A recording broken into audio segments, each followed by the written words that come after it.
अभी आज शाजिया मरी जो कि पाकिस्तान की मिनिस्टर हैं, उन्होंने स्टेटमेंट दिया कि इंडिया मत भूले कि हम एक न्यूक्लियर पावर हैं। मुझे ये बताएं कि क्या इंडिया न्यूक्लियर पावर नहीं है? ये पाकिस्तान के मिनिस्टर्स को हो क्या गया है? एक मिनिस्टर बोलता है कि मोदी कातिल, और दूसरा मिनिस्टर बोलता है न्यूक्लियर वेपन चलाएंगे। ये जो अनपढ़ों का टोला यहाँ फिरता है ना, बड़ा इन जाहिलों ने पढ़ा ही नहीं किया एटम बम होता क्या है। सोच लें कि हिंदुस्तान और पाकिस्तान के दरमियान एटमी जंग हो जाती है, आपका 18 करोड़ गया, आपने 4 गुना ज्यादा बर्बाद कर दिया। कितना? 80 करोड़। वो फिर 20 करोड़ का मुल्क है। कोई होश के नाखून लें। इतिहास बन जाएगा पाकिस्तान। जब बिलावल भुट्टो बौखला गए तो क्या बोल दिया? उल्टे सीधे बयान बोलने लगे। ये पॉलिटिशियन पॉलिटिक्स वाले नहीं है। इसका मतलब आपको क्या हुआ? जहादी मेंटेलिटी जो है, जो वहाबी मेंटेलिटी, वो जाती नहीं। सो उससे ना सिर्फ पाकिस्तान का stature has gone down but also gone down among the diplomatic circles. दुनिया के जब प्रॉब्लम्स में सॉल्यूशंस की बात करते हैं तो उसमें पाकिस्तान का जिक्र नहीं आता। जब दुनिया के प्रॉब्लम्स का डिस्कशन होता है, खासतौर से टेररिज्म, तो पाकिस्तान का नाम बार बार आने लगता है। So in that sense they are very frustrated कि उनका image has been completely destroyed in the international community. Whose Bilawal Bhutto, जिसके ग्रैंडफादर बोलते थे कि मैं 1000 ईयर वॉर करूंगा इंडिया से, 8 इयर्स के अंदर उन्हीं की आर्मी ने उनको लटका दिया, फांसी दे दी। पाकिस्तान के फॉरेन मिनिस्टर ने पर्सनल कमेंट्स कर दिए। ऑफ कोर्स बड़े अच्छे तो नहीं थे, not in good taste, but एक फॉरेन मिनिस्टर ने अपनी फॉरेन मिनिस्टर की हैसियत से किए हैं, तो इससे इम्पैक्ट तो जरूर पड़ेगा इंडिया पाकिस्तान रिलेशंस पे। डू यू थिंक दैट इसका डैमेज कंट्रोल बहुत मुश्किल हो जाएगा पाकिस्तान के लिए?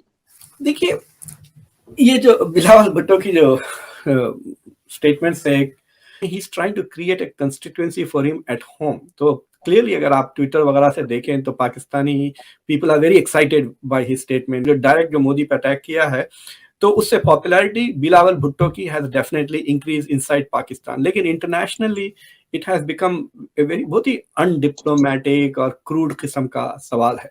सो उससे ना सिर्फ पाकिस्तान का stature has gone down but also gone down among the diplomatic circles. So in that sense it was not good. लेकिन it also shows कि Pakistan is feeling a lot of frustration कि इंडिया ने सक्सेसफुली पाकिस्तान को international community से isolate कर दिया है। पाकिस्तान का जिक्र सिर्फ टेररिज्म के कॉन्टेक्स्ट में आता है। दुनिया के जब प्रॉब्लम्स में सॉल्यूशंस की बात करते हैं तो उसमें पाकिस्तान का जिक्र नहीं आता। जब दुनिया के प्रॉब्लम्स का डिस्कशन होता है, खासतौर से टेररिज्म, तो पाकिस्तान का नाम बार बार आने लगता है, और इसका वो सारा ब्लेम इंडिया की फॉरेन पॉलिसी भी दे। तो आप देखते हैं कि काफी Pakistani analyst are constantly praising India's foreign policy. Pakistan और इंडिया के दरमियान आजकल सख्त स्टेटमेंट का तबादला हो रहा है। कभी यहाँ से स्टेटमेंट जाती है, कभी वहां से आती है, कभी वहां से रिएक्शन आता है। अभी आज शाजिया मरी जो कि पाकिस्तान की मिनिस्टर हैं, उन्होंने स्टेटमेंट दिया कि इंडिया मत भूले कि हम एक न्यूक्लियर पावर हैं। और सेकेंडली ये भी मतलब उन्होंने कहा कि एक गाल पे अगर कोई थप्पड़ मारेगा हम दूसरा गाल नहीं आगे करेंगे, मुंह तोड़ जवाब देंगे। मुझे ये बताएं कि क्या इंडिया न्यूक्लियर पावर नहीं है? जी, इंडिया बिल्कुल न्यूक्लियर पावर है और हम भी न्यूक्लियर पावर हैं। तो हमें इसको बैठ के सोचना पड़ेगा इस बात के ऊपर कि हम न्यूक्लियर पावर हैं या नहीं हैं, या हमारी माजी में जंगें हुई, उन जंगों का क्या नतीजा निकला। ये जो अनपढ़ों का टोला यहाँ फिरता है ना, बड़ा इन जाहिलों ने पढ़ा ही नहीं किया एटम बम होता क्या है। सोच लें कि हिंदुस्तान और पाकिस्तान के दरमियान एटमी जंग हो जाती है, आपका 18 करोड़ गया, आपने 4 गुना ज्यादा बर्बाद कर दिया। कितना? 80 करोड़। वो फिर 20 करोड़ का मुल्क है। कोई होश के नाखून लें। ये वाहिद कौम है जो अपनी बर्बादी की खबरों का जश्न मनाती है। सर, पहली चीज, ये पाकिस्तान के मिनिस्टर्स को हो क्या गया है? एक मिनिस्टर बोलता है कि मोदी कातिल, और दूसरा मिनिस्टर बोलता है न्यूक्लियर वेपन चलाएंगे। ये मतलब इस तरीके की लैंग्वेज और इस तरीके का कोई समझदार कंट्री तो कभी यूज नहीं करता है। जब कहते हैं ना, जब डूबते का तिनका सहारा, जब वो तिनका भी डूब जाए तो करेगा क्या? देखिए, चाइना का नाम का चूरन बेच बेच के दुकान चला रहे थे। अब जो पीएलए की जो पिटाई और जो धुनाई हुई है, तब ये वीडियो वायरल इंडिया में नहीं, पूरे विश्व में, पूरे मीडिया हाउसेस में वायरल हुआ। इतना हुआ है कि चिथड़े उड़ गए पीएलए के पब्लिक में, और चिथड़े उड़ चुके हैं चाइना के पब्लिक में। चाइना में आपने सन्नाटा देखा? ये जो वीडियो जब से आया, इनका ग्लोबल टाइम्स या कोई किसी की औकात नहीं है बोल दे वीडियो नकली है। जब ये सारी चीजें अब खत्म हो गई तो एंड में गाड़ी रुकी थी, जो 1 लाख चूरन बचा था दुकान में बेचने को, वो था चाइना। अब जिस चाइना की ही पिटाई हो गई भाई मेरे, पब्लिकली हो गई। अब इनकी तकलीफ है कि अपने अवाम को कौन सा चूरन बेचे। चाइना नाम का चूरन भी फेल हो चुका है। तो जब बिलावल भुट्टो बौखला गए तो क्या बोल दिया? उल्टे सीधे बयान बोलने लगे। ये पॉलिटिशियन पॉलिटिक्स वाले नहीं है। इसका मतलब आपको क्या हुआ, जहादी मेंटेलिटी जो है, जो वहाबी मेंटेलिटी, वो जाती नहीं।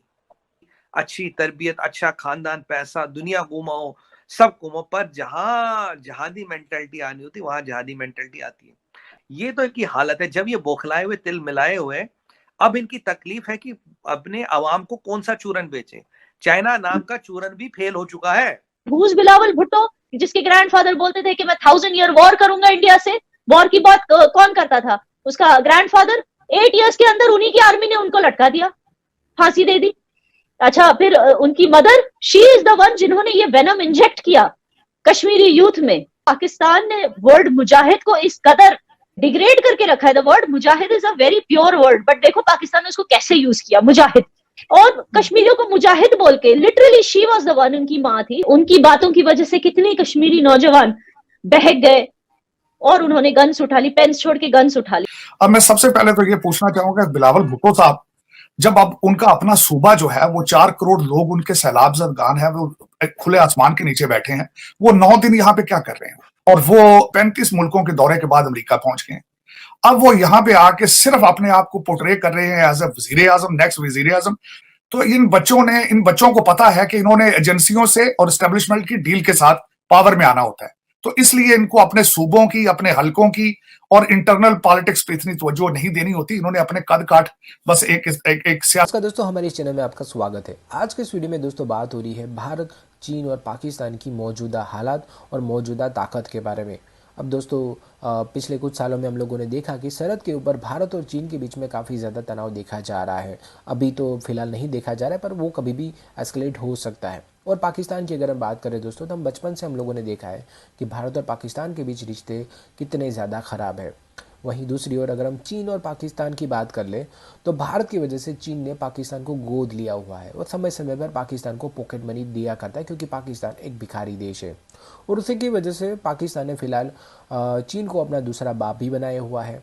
कुल मिलाकर दोस्तों ये कहना गलत नहीं होगा कि भारत की वजह से चीन और पाकिस्तान काफ़ी मिलजुल कर काम करते हैं। इसलिए दोस्तों ये पॉसिबिलिटी बताई जा रही है कि अगर फ्यूचर में कभी ऐसा हुआ कि भारत और चीन के बीच में युद्ध हो गया, तो पाकिस्तान भी उस युद्ध में कूद पड़ेगा। वैसे ये पूरी तरह से हाइपोथेटिकल सिचुएशन है, क्योंकि चीन कुछ बेवकूफ़ देश है ही नहीं। चीन को बहुत अच्छे से पता है कि भारत कोई छोटा मोटा देश नहीं है। भारत दुनिया के सबसे 3 या 4 पावरफुल देशों में से एक है। यानी कि चीन अगर भारत के साथ युद्ध में जाता है तो चीन की भी धज्जियाँ उड़ जाना तय है। पर पाकिस्तान के पॉइंट ऑफ व्यू से अगर हम बात करें, तो हो सकता है कि पाकिस्तान उस युद्ध में, इस हाइपोथेटिकल सिचुएशन की अगर हम बात कर रहे हैं, तो वो कूद जाएगा। और इस अगर ऐसा होता है तो खुद दोस्तों पाकिस्तान मीडिया भी ये कबूल कर रहा है कि भारत पाकिस्तान का नाम और निशान मिटा देगा।